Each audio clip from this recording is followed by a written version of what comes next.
তো বন্ধুরা, আজকে দেখাবো তোমাদের ফ্যানের কয়েল কি করে ঠিক করতে হয়। আর এই ফ্যানটি এসছে বাজ পড়ে, কয়েলটি খুলে চেক করে দেখলাম যে একটি তারের লাইন নেই। এই দেখো, একটি তারের লাইন পেয়েছি 187, একটি তারে কিছু নেই। তাও দেখি এবার কি করা যায়। তো আমরা মাল্টিমিটার নিয়েছিলাম কন্টিনিউটি মোডে বা ডায়েট মোডে। এবার একটি তার মাল্টিমিটারের সাথে পেঁচিয়ে নেব একটি ব্লেডের সাহায্য।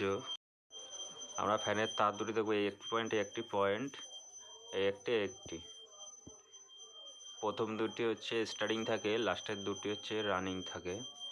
তো আমরা রানিংয়ে ফল্ট পেয়েছি, রানিং চেক করে দেখব। আচ্ছা, এটার সাথে যেটা টার্মিনাল তার জুড়িয়েছি ওই তারটি 246, তাহলে এই তারের গোড়ায় সমস্যা, এইখানটায় সমস্যা। যেহেতু এফডি লাইন ঘুরে আসছে, তাহলে এইখানেই সমস্যা।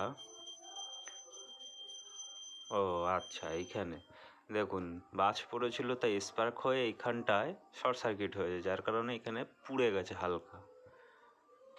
তো এখানে বেশি কিছু করতে হবে না, যে তারটি ঢুকেছে ওই তারটি চেঞ্জ করে দিলেই হবে। তো চলো দেখো কিভাবে করতে হয়।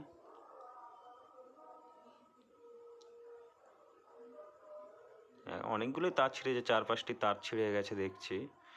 তো চলো আমরা সিরিজ কাগজ নিয়ে যেখানটা স্পার্ক করেছে তার ঠিক উপরে ঘষে নেব ভালোভাবে।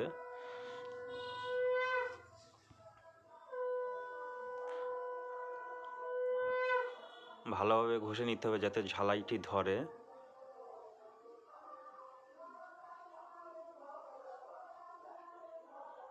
আমরা একটি তার ঢুকিয়ে নেব, যে তারটি নষ্ট হচ্ছে সেই তারের ওইখান থেকে তারটি ঢুকিয়ে নেব।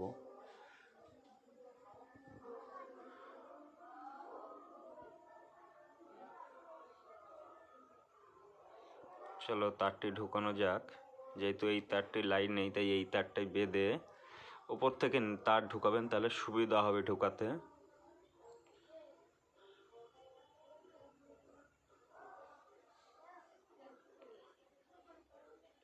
একটি এম্পিয়ার টিউব দিয়ে দিয়েছি যাতে তারটি ওভারহিটে নষ্ট না হয়।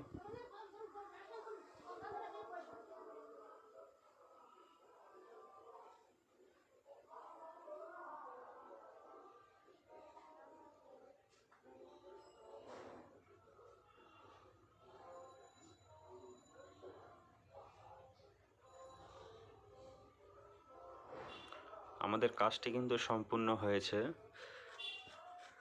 আমরা এবার মাল্টিমিটার দিয়ে একবার চেক করে নেব লাইনটি ঠিকঠাক হয়েছে কি না, বা কত রিডিং দেখাচ্ছে।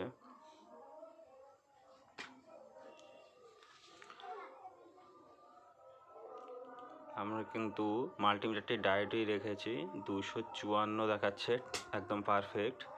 আর স্টার্টিং হচ্ছে 187।